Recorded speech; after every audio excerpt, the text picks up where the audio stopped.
Поток казанского метрополитена удвоился. Насколько комфортны новые вагоны? На себе это ощутила наш корреспондент Лена Сайфуллина. Вместе с городским мэром она спустилась в подземку сегодня утром.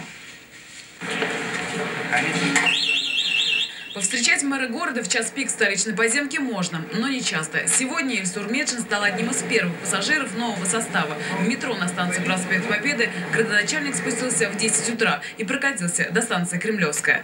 Мягче. Новый состав назвали «Русич». В Казани эти 3 вагона привезли еще 2 недели назад, но официально запустили лишь сегодня. Электропоезд на 5 метров длиннее своих собратьев, а значит и заметно вместительнее. Прокатиться с ветерком в нем смогут на 100 человек больше. Отопление для зимы, кондиционеры для лета. Кажется, салон оборудован всем необходимым для человека. В плане безопасности новый состав отличается от прежнего. Все, что происходит внутри салона, а также за пределами него, видит машинист по камерам видеонаблюдения.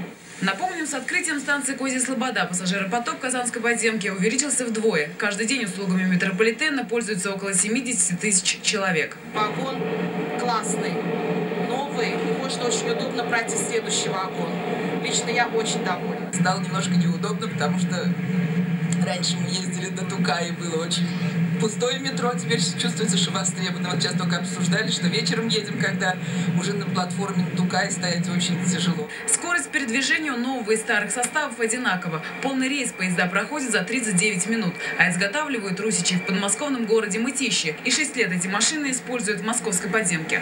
Вся техника сделана на советском оборудовании, поэтому нам будет легче их обслуживать, легче будет, дешевле будет ремонтировать. Следующий этап строительства 3 станций – это Московская, Восстание и Заводская, чтобы мы, шагнув за речи на Козью Слободу, дальше дошли уже до авиастроительного района. В ближайшее время русичей в Казани станет больше. Весной в столицу собираются привезти еще 3 новых состава. Так что, как пообещал глава города, локтями теперь придется работать меньше. Еще 2 в марте, так что больше пешком ездить не будете. Лена Сайфуллина, Андрей Центальцев, столица. В целом о стратегии развития наземного и подземного электрического транспорта руководитель Метроэлектротранс рассказал сегодня на брифинге для средств массовой информации. Реконструкция и строительство трамвайных путей, новые линии движения троллейбусов, строительство метро. Как выяснилось, работа муниципалитета в этом направлении после декабрьских пробок приобрела новый вектор. Правда, все упирается в деньги. Метроэлектротранс – некоммерческий проект, это прежде всего социальная ответственность государства. И на все нужны государственные дотации. Например, до весны на противопаводковое мероприятие необходимо выделить почти 10 миллионов рублей под угрозой затопления станции Тукая и Суконная Слобода. О проблемах метроэлектротранса и планах на год расскажет Ахмед Табаев. Самый актуальный для горожан вопрос этой зимы – метро, его развитие и работа. Новые поезда и новые станции сейчас уже в четко очерченной границе универсиады. На этот год запланирован пуск оставшегося выхода станции Тукая. Спорный вопрос по принадлежности площадей возник с владельцами детского мира. Затем метростроевцы завершат пуск оставшихся выходов Козьей Слободы и пешеходного перехода там же. После Козьей Слободы у нас сразу будет пуск 3 станций. Там уже по отдельности пуска станций не будет. Это мы запустим около Московского рынка, Новоросского и около Доколенина. Вот 3 станции единовременно к 2013 году будем стараться, чтобы они запустились. В 2010 году пассажиропоток в метро увеличился на 21%. Рекорд зарегистрирован после ввода станции Козья Слобода. В наземном электротранспорте пассажиропоток вырос лишь на 7%. Правда, здесь работа по модернизации, в частности в движении трамваев, фактически только началась. Основной объем предстоит сделать к 2013 году. До универсиады нам полностью удастся поменять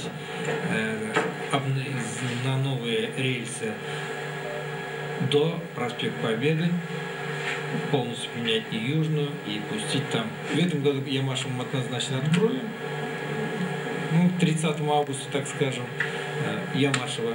Потом у нас второй этап пойдет реконструкция и замена рельсов по южной. На этот год город планирует закупку более 200 единиц техники, 70 трамваев, 3 поезда метро и 150 троллейбусов для пуска новой линии до деревни Универсиады. Практически у нас уже линия Универсиады готова, троллейбусная линия. Если бы были у меня свободные троллейбусы, я бы его сегодня открыл. Просто от того, что я его построю и сдам, у меня нет троллейбуса. Поэтому мне нужны троллейбусы, чтобы открыть движение в университетский район. Вопрос безопасности пока приходится решать своими силами. Федеральная антитеррористическая программа предусматривала выделение 376 миллионов рублей. Пока пришлось обойтись средствами регионального бюджета. На 25 миллионов была подготовлена проектно-сметная документация. После завершения ее экспертизы меры, такие, например, как установка металлодетекторов на входе в метро, начнут внедряться в работу. Ахмед Атабаев, Александр Растохин, столица. Устанавливать приборы учета и самим